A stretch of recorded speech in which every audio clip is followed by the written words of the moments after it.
Hey, Nick Digilio here. All right, thanks for subscribing or watching or subscribing. You should subscribe to my YouTube channel. You should also check out my podcast. It's going to be debuting in about a month or so, a little bit more than a month, and that's on the Radio Misfits Podcast Network. Check out Radio Misfits Podcasts. There are a whole bunch of great podcasts from different and varying hosts and all kinds of cool stuff. Great place. Check all those podcasts out. I'll be on there, part of that family on the Misfits Radio Network. Starting in mid to late January. Subscribe, tell your friends, get in there. Become a patron at my Patreon page. You can pick a donation platform to be a part of. $3 a month, $9 a month, $25 a month if you want to do that. There are bonuses like personal messages from me, access to videos that other people won't be able to get. And when we start doing a little bit down the line, we'll probably start jumping into doing some live stream stuff, and we'll get the patrons involved in that. And you'll have access to videos that include behind-the-scenes stories of what actually went down at a certain radio station, and you're going to want to know the truth, and it is the truth. But you got to be a patron to do it. So go to patreon.com/NickDShow and become a patron now. All right, I've been reviewing movies, and I'm now going to review the Spider-Man movie. Spider-Man No Way Home is the latest of the Spider-Man movies as part of the Marvel Cinematic Universe, or whatever the fuck it's called, MCU. And it's the latest of the Spider-Man movies, the third feature film featuring Spider-Man with Tom Holland as Peter Parker and as the character. It's the third, and all the other two have been massively successful. Obviously, Spider-Man was a part of the Avengers movies, which are obviously some of the biggest movies ever made. And this is the latest Spider-Man solo film to come out. So, I want to warn you, there are spoilers in this video. If you do not want to, if you haven't seen the movie and you don't want to know a lot of stuff about it, there are a lot of spoilers in this video. Don't say I didn't warn you. Don't get pissed off at me if you haven't seen the movie and you watch it, then you get pissed at me for giving stuff away. You would be a moron if that were the case, because I'm fucking warning you right now. I will be giving away a lot of stuff that happens in this movie during this video. Spoiler alert. Do you hear me? Spoiler alert. Turn off this video right now. If you will be angry if you find out anything that happens in this movie that you don't want to know about. Spoiler alert, spoiler alert, spoiler alert. Turn this thing off now if you don't want to hear spoilers. Did I warn you? Is it okay? I will wait for a couple of seconds for you to stop this video so that you don't hear spoilers, because I'm about to give away fucking spoilers. So, okay, are they gone? Good. Fuck them. Anyway, here's the deal. So this is the third Spider-Man movie. It picks up right where directly, immediately where the second one ended. Now everybody in New York and everybody in the world knows who Spider-Man is. It's been told. It's on social media. Everybody on their phones and everybody in the world and the news and all that stuff. It's out there. Everybody knows that Peter Parker is now Spider-Man. So this sends his life into chaos. His relationship with his girlfriend MJ, played by Zendaya. His relationship with his Aunt Meg, played by Marisa Tomei. His friends, Jacob Battalion, who plays his best friends, the kids that he goes to school with, other people, and everybody around the world now knows who Spider-Man is. They know that's Peter Parker, and it really fucks up his life, and it screws up his chances to get into MIT. And his best friends to get in, MJ and his other friends, they can't get into MIT because of the controversy surrounding Spider-Man. So he wants to fix that. His life has become miserable. It's been horrible now that everybody now knows that Peter Parker is Spider-Man, and it's all screwed up. His life is all screwed up. So in order to change that, in order to put his life back to some sort of normalcy, so in order mostly to make sure that his girlfriend and his best friend get into MIT because they were denied access because of their association with Spider-Man, he goes to Dr. Strange, who lives, I guess, in Midtown in Manhattan, and he goes to Dr. Strange, played by the great Benedict Cumberbatch, and has this idea where he knows that Dr. Strange is like a wizard dude, and he can make spells and change the all the course of the universe. So he goes to him and says, "Hey, listen, is there any way that you can get people to forget, put a spell out there to forget that I am Spider-Man, that Peter Parker is Spider-Man?" And Cumberbatch, as Doctor Strange, says, "Yeah, I can do that for you, but everybody, that means everybody is going to, forget. That means your aunt, that means your friends, that means your girlfriend, everybody." So he starts to have second thoughts, Peter Parker does, the old Tom Holland. But unfortunately, he's having these thoughts, these second thoughts, right in the middle of Doctor Strange doing the spell. And because he wants to change it every 2 seconds, like, oh, I want my aunt to know about my identity, I want my girlfriend to know about my identity, and blah, blah, blah, blah, blah, the spell gets screwed up. Doctor Strange, it messes up, and it opens up the multiverse. Again, we're getting into some of this stuff we're going to get into. I don't know from Adam, okay? I don't give a shit, okay? Multiverse this and blah, blah, blah. There's stuff in this movie that I probably don't get because I don't give a shit. I've stopped investing my emotion in the Marvel movies because they just fucking kill people off willy-nilly. And it's so easy to do that. There's no stakes at, there's nothing at stake anymore. Like, you can kill off somebody. Like, Black Widow got killed in one of those Avengers, I guess Endgame, and then she had a solo movie earlier this year. And the excuse is, oh, well, this happened on a different timeline, and this was fuck you. Spider-Man got killed in the first Avengers ending movie, whatever the Endgame or War Village or whatever the fuck it was called. The one that wasn't the last one. The one that wasn't Endgame. The one that set it up. I can't remember what the fuck. Anyway, he's like, oh no, and he disappeared. Remember, he turned into sand and shit? Okay, well, it came back. But that's okay. These rules are fast and, loose. Again, it just pisses me off. It's like I don't know how anybody can invest any emotion in these goddamn movies. Because, they'll kill off a character, but then he comes back, or they come back to a solo movie, because they want to make money. How can anybody watch one of these movies when they kill off a character, go, oh no, it's okay. They want to make more money. He'll be back next year in a brand new movie. And the excuse will be, well, you don't understand. Loki took the thing, and that thing changed the course of time, and there were 14 different units of multiverses, and he was on that one, and it went, fuck you. Tell a straightforward story, and if you kill someone off, own up to it. Jesus Christ. Anyway, So anyway, he changes. Something happens. The spell gets all screwed up, and it opens up the universe, and some things open up, and some villains come back from previous Spider-Man encounters. So you've got the first guy that shows up is Alfred Molina, who, by the way, is the best thing in the goddamn movie. Alfred Molina shows up as Doc Ock. Got his octopus arms. He's, wreaking havoc on a bridge going into Manhattan. And all of a sudden, what the hell is this guy doing here? And Doc Ock doesn't know who this Peter Parker is. He's like, hey, who are you? You're not Tobey Maguire. What? And then the Sandman comes back. So Thomas Hayden Church comes back. He's brought into this universe. He doesn't know why he's there. Neither does Doc Ock. Like, what are we doing here? I don't know who you are.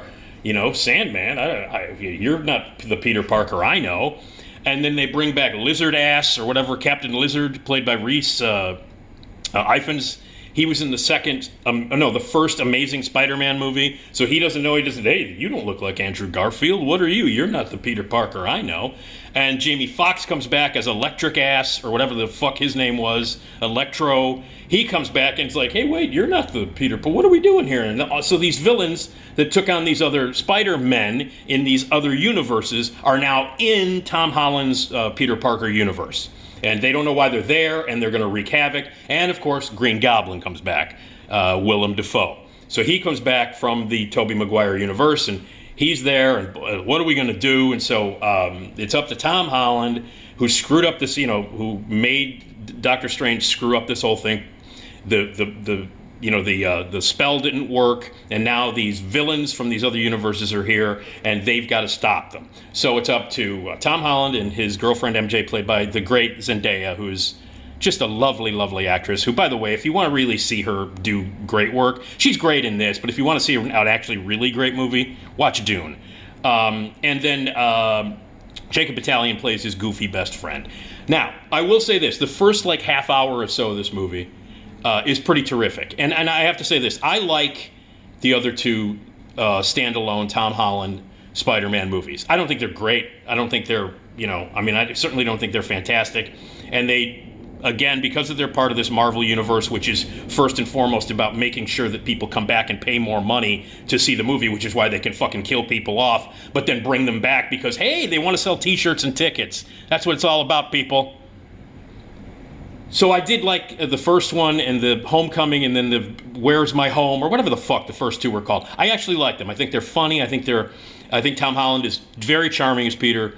I think the relationships between his friends and MJ, all that stuff is very charming and really a lot of fun. And I think in the first couple of movies, they were very entertaining. They were fine. The villains were cool. The action was nice. And they were well done. Very entertaining comic book movies that I very much enjoyed. 15 minutes after I saw it, completely forgot about them and went, hey, I remember enjoying that movie. All right, next, let's get on to something that actually means something, not just selling tickets. So for about the first half hour of this one, it's fun. It works really well. When Doc Ock shows up, it's a great scene on the bridge. The action is really well done.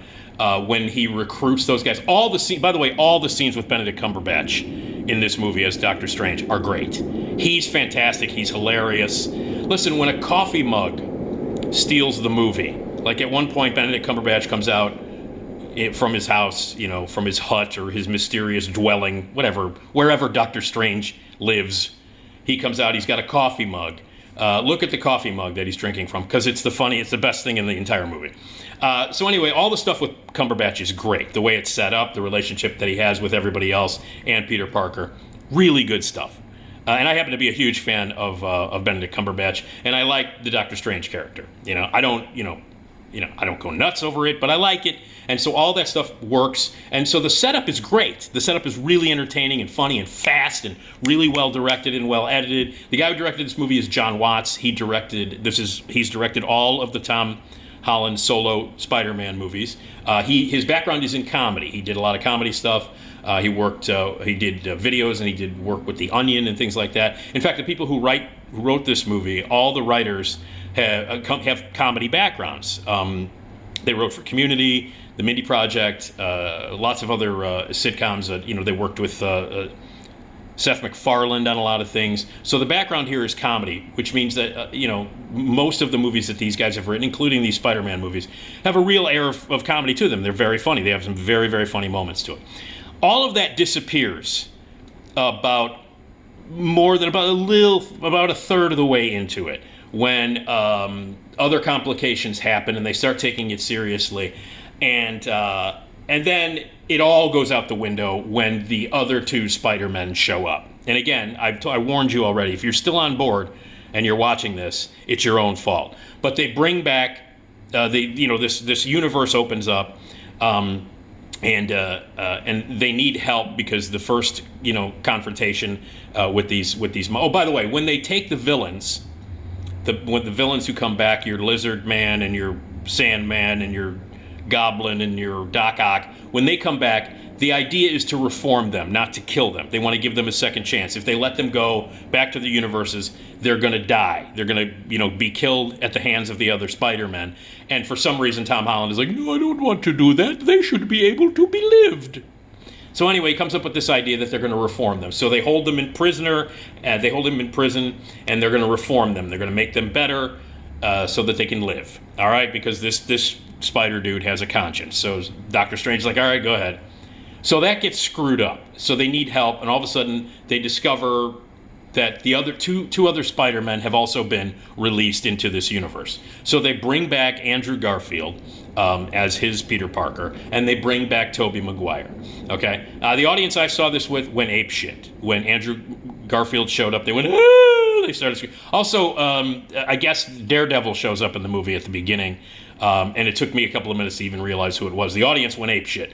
Blind guy sitting in the house catches a flying brick. People started going nuts.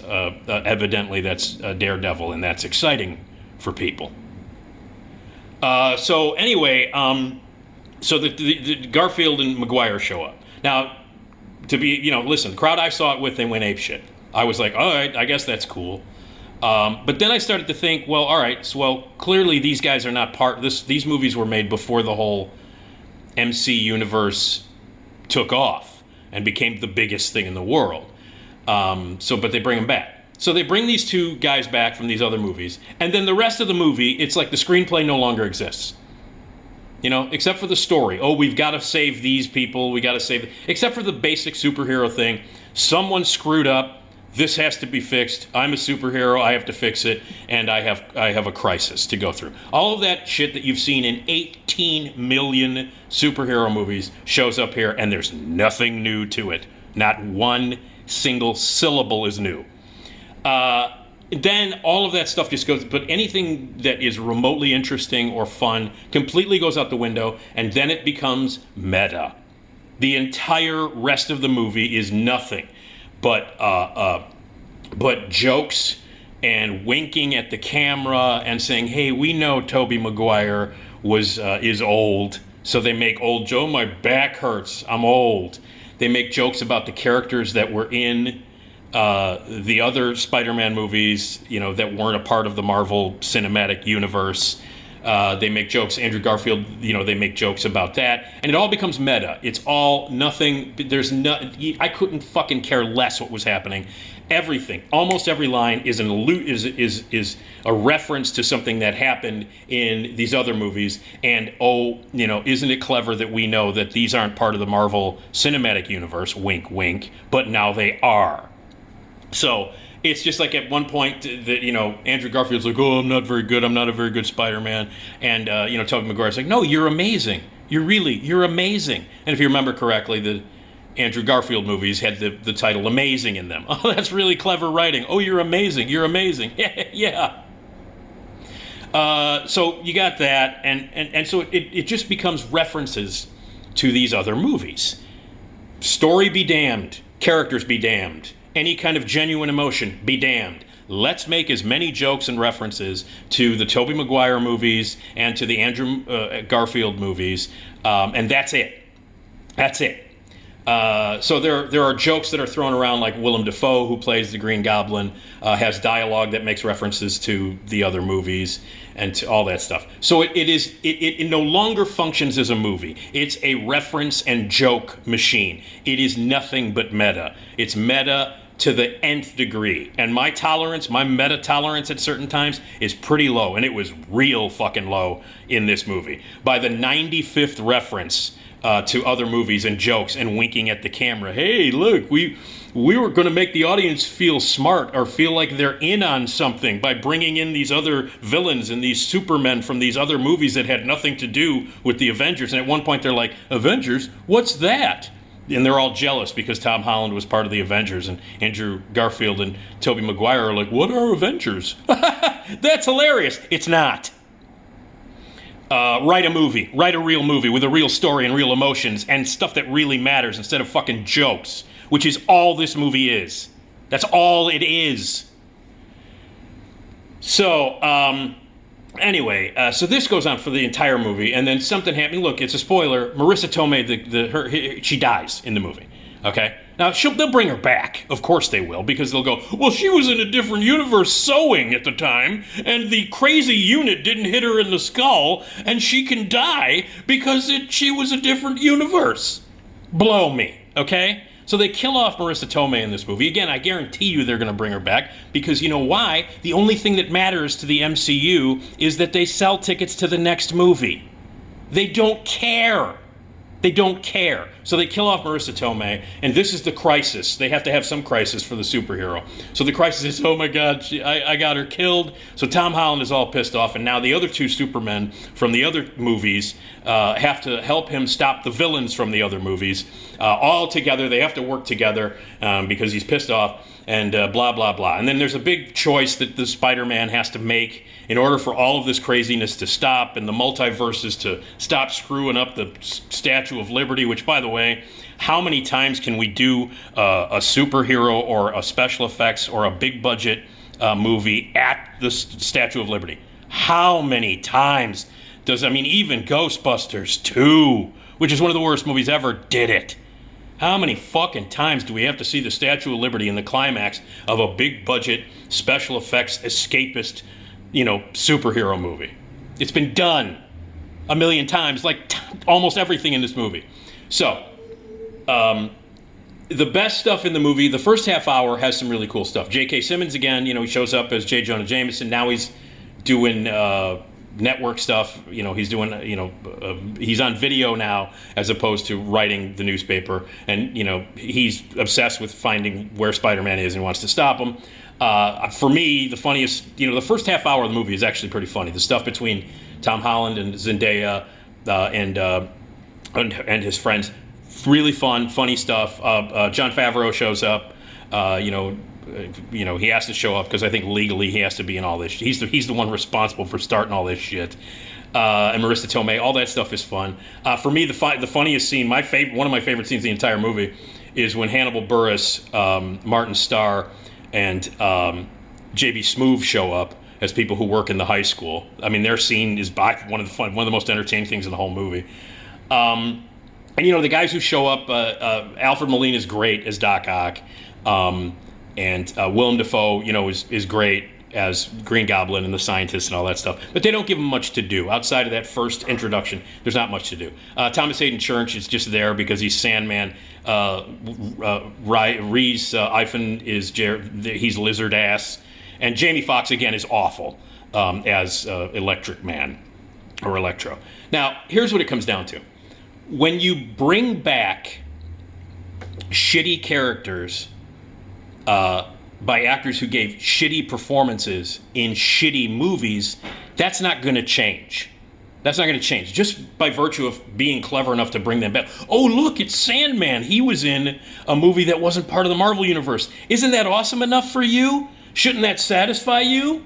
Even though you hated that movie and even though you hated that villain, Jamie Foxx, as far back as I can remember, almost everybody, and I'm including all the geeks who love the Marvel movies, hated the Amazing Spider-Man movies, the Andrew Garfield movies. Did nothing but bitch about them. On the internet, everywhere, the Andrew Garfield, the villains, all that stuff. Didn't like the first one. Everybody hated the second one for good reason, because the second Amazing Spider-Man is fucking terrible, and Jamie Foxx is embarrassing, and the villain is ridiculous and stupid.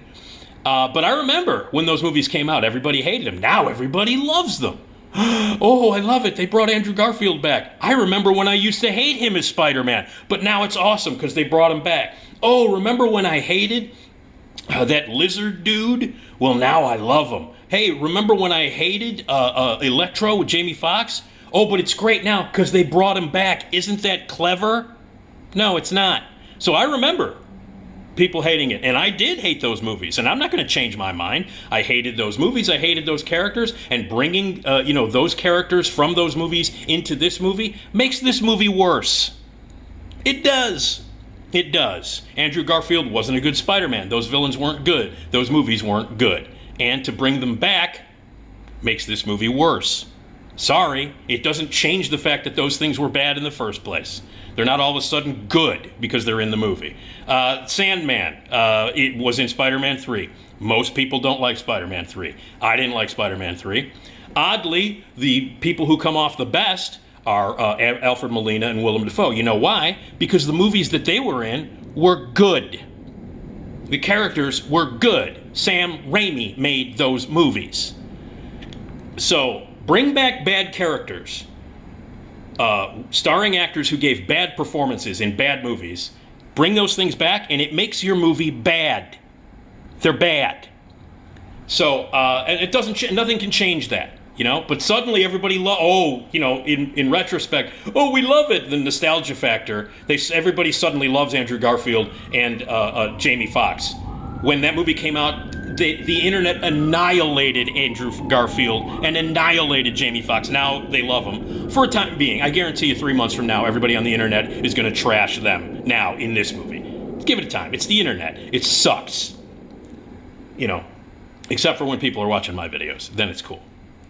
Anyway, So the big, one of the other complaints that I have about this movie is I don't give a shit. Again, it opens it up for another sequel, whatever. Of course it does, because the Marvel machine is going to roll on as long as you keep paying money, as long as we keep buying popcorn and going to the movies. They're going to keep making these movies, even if they kill off every fucking character, which they did at some point. Even if they kill off every character, they can bring them back and say, well, that universe didn't exist because somebody pressed a button and Loki put his ass on a toilet seat and blew up, and everybody now has 3 heads, but then that's not going to work. Let's get rid of the 3 heads. And you know why? Because we can do that, because we can do anything we want, because we got you.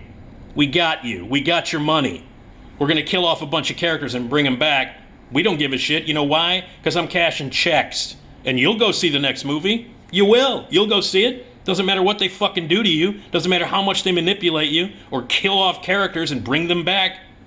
You'll be there. And they know that. And they're going to keep doing the same shit over and over again. That's why I can't get emotionally involved in these movies. Some of them are fun. The spectacle is cool. The last 2 Avengers movies, lots of great stuff in it.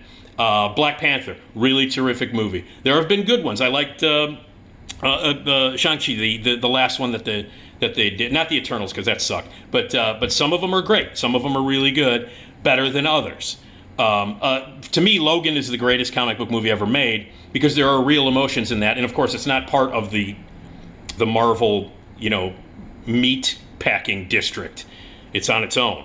So I'm not to say that I don't like escapist movies, because I do. It's not like I don't like stupid, fun, big budget movies, because I do. Look, I'm a fan of the Fast and Furious movies. Those are some of the stupidest fucking movies ever made, but I have fun watching those movies. And they've brought back some people that have been dead. Now, I don't like all of them. There are shitty ones and there are stupid things that they do, but it seems to me that no matter what the Marvel Universe does, people love it, hook, line, and sinker. When I see a Fast and Furious, like the last Fast and Furious movie, unbelievably stupid. And when I see these Fast and Furious movies, I don't get emotionally involved at all. At all. That's the last thing I feel. I don't care about what's going on. Is it loud? Is it shiny? Does stuff blow up? Do the cars go fast? Yes? Good. That's what I came here to see. So, but in all of this, bringing back Garfield and bringing back Maguire and bringing back the villains from the other movies and making all these jokes and cracks and meta, the best Spider-Man movie that's ever been made, in my opinion, doesn't even gets mentioned once in No Way Home. It's a throwaway line uttered by Jamie Foxx pretty late in the movie. And that's the only acknowledgement that, in my opinion, the best Spider-Man movie ever gets mentioned. And that is Spider-Man Into the Spider-Verse. Best Spider-Man movie ever made. The most clever, the most imaginative, animated movie from a few years ago. It's absolutely the best Spider-Man movie ever made. It was funny, it was sweet, it was exciting, it was incredibly well animated. The technical expertise on display in that movie is fucking stunning. And I actually did get emotional while watching that movie. I cared about it. It was hip to what was happening in the world right now. It took on issues that were part of the modern world, and it did it with panache and excitement. Spider-Man Into the Spider-Verse is a great fucking movie. It's the best Spider-Man movie of all time, and it's not even part of this movie. If you want to bring back a Spider-Man movie, why not bring back that? Why not go in and bring back... There are plenty of Spider-Men in that Spider-Man movie to choose from. Bring one of those guys back. Bring Nicolas Cage back, or Jake Johansson, or John Mulaney, or the main character. Bring them into this universe. Why not? And I was, somebody who had seen the movie, I was messaging them back and forth, and someone was, and I said, why didn't they mention Spider-Man Into the Spider-Verse? Why not bring back the characters from that movie? And he's like, because it's animated. And I was like, so? Well, you can't do that. It makes no sense. You can't bring animated characters into that universe. Oh, really? You can't? You can't, because it would be ridiculous to bring animated characters back into the universe. Of course, people have seen that before. A fucking stupid Space Jam movie was just made earlier this year that people seem to enjoy, even though it's one of the worst movies of the year. You ever see Who Framed Roger Rabbit? I don't know. Looney Tunes Back in Action? Oh, I don't know. Any number of movies where they have animated characters with real characters? I don't know. Oh, you can't bring them back because it's ridiculous. Oh, really? All right. So a talking lizard, a CGI talking lizard in this universe is okay. A guy made of sand walking around, that's okay. That doesn't push believability. But a cartoon character walking into Tom Holland's universe, oh no, you can't do that. That's ridiculous. Yeah, really? Because it's an animated character. Oh, suddenly, oh, well, I don't believe what's happening here. The lizard guy? I buy that. The talking lizard? Yeah, that makes sense. The giant guy made of sand? Completely believable. That cartoon guy, that Spider-Man guy who's actually a cartoon? That's ridiculous. Who's expected to buy such nonsense? What? Now, I'm sure there's some reason that I don't know. I'm sure that if you're one of these MCU maniacs, there's probably some sort of alternate universe for the Spider-Verse, for the Spider-Man animated movie, that makes it impossible for them to cross over. I'm sure there's some excuse that Marvel has. Oh, we can't bring people from the Spider-Verse movie, the animated movie, because at one point Loki pressed a button in the toilet of the animated movie. And at one point, one of the characters became a cartoon back in 1912. Wonder Woman. Well, Wonder Woman's a different Wonder Woman. I guess is part of another stupid universe. Sorry, I get all that shit. I don't care about DC or Marvel or any of that shit. I want to have fun and watch an exciting movie. So anyway, I'm sure there is some actual legitimate Marvel-made excuse for them not to include the Spider-Verse animated movie in this, but I don't buy it. I don't care. So, all right. So they bring back shitty characters from shitty movies. Still doesn't make them less shitty. They drop what was a fun beginning entirely for meta inside jokes and references. Hey, get it. You who paid $20 to see this movie or $15 to see this movie, don't you feel a part of it now? Because we're making jokes that you get. Make sure you buy popcorn and a t-shirt, and make sure you come back to the sequel. Just keep doing that. We'll keep giving you product. It'll be meta. It won't be screenplays. It won't be anything that matters, but you'll pay for it. So anyway, it's this thing. Obviously, I think it's Friday morning right now. Last night, they had I saw it last night at one of the early public screenings. Place was packed.